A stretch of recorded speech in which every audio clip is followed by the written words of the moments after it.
राधे राधे साथियों। बहुत पुराने समय की बात है। एक गांव था, बड़ा सुंदर, हरे भरे खेतों से घिरा हुआ। लोग सीधे साधे और मेहनती थे।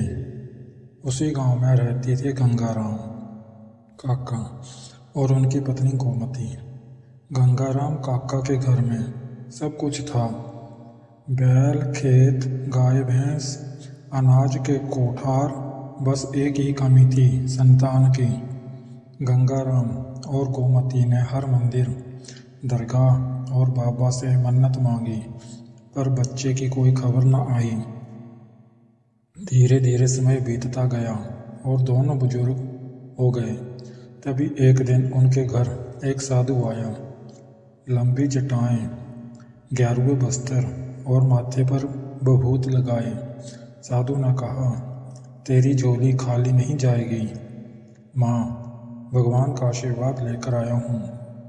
साधु ने एक ताबीज दिया और कहा, इसे अपने आंगन में गाड़ देना, फिर जो होगा वो चमत्कार देखना। गोमती ने झट से वैसा ही किया।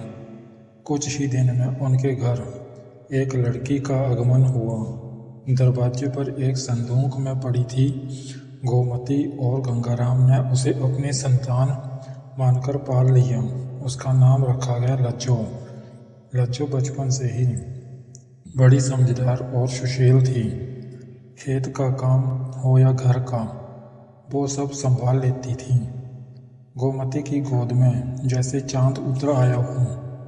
लेकिन कहानी में असली मोड़ तब आया जब लज्जो ब्याह कर एक दूसरे गांव गई।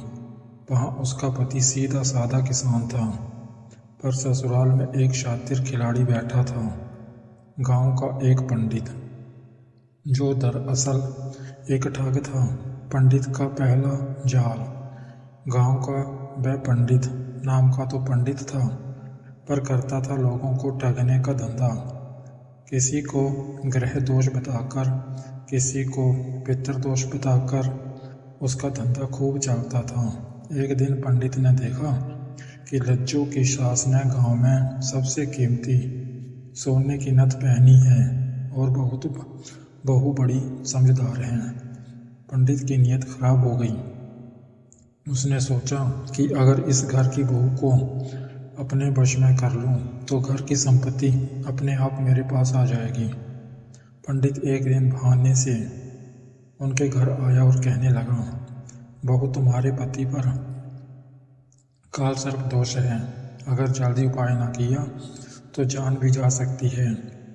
लज्जो की सास घबरा गई, बोली, बाबा, जो भी उपाय हो करिए, हमारा बेटा बचना चाहिए।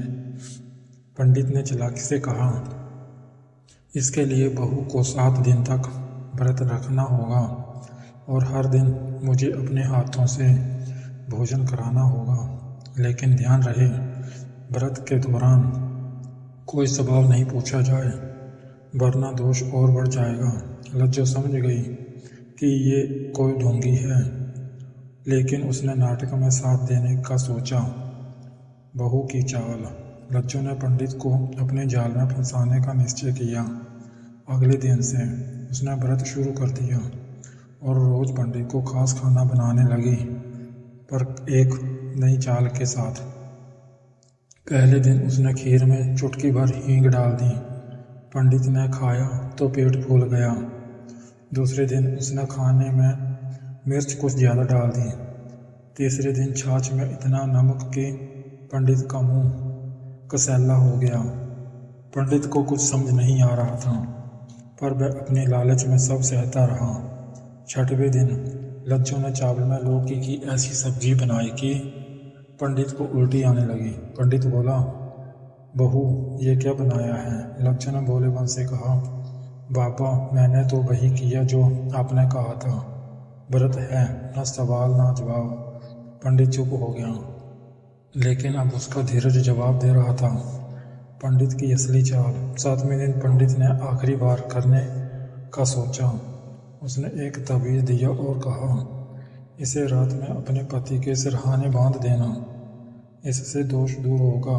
लज्जो ने ताबीज को देखा उसमें एक छोटे से हिस्से में एक नशीला पदार्थ भरा था।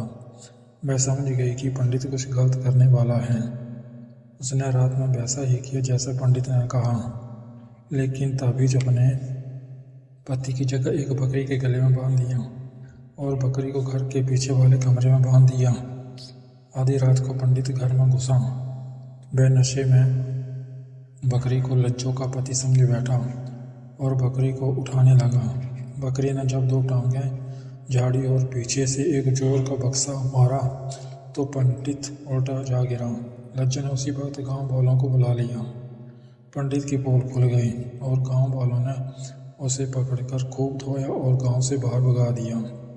लज्जो बनी गांव की मिसाल। उस दिन के बाद लज्जो की बहादुरी के किस्से पूरे इलाके में फैल गए। गांव की औरतें उसे नारी शक्ति का प्रतीक मानने लगीं। सास ने बहू को गले लगाया और कहा, बेटी तुम हमारी लाज बचा ले गई। धन दौलत से नहीं, समझदारी और साहस से घर चलता है। लज्जो ने मुस्कुराकर कहा, अम्मा, दुनिया में सबसे बड़ी ताकत है अक्ल और आत्मविश्वास। अगर औरतें ठान लें तो सबसे बड़ा ठग भी उनका कुछ नहीं बिगाड़ सकता। सीख।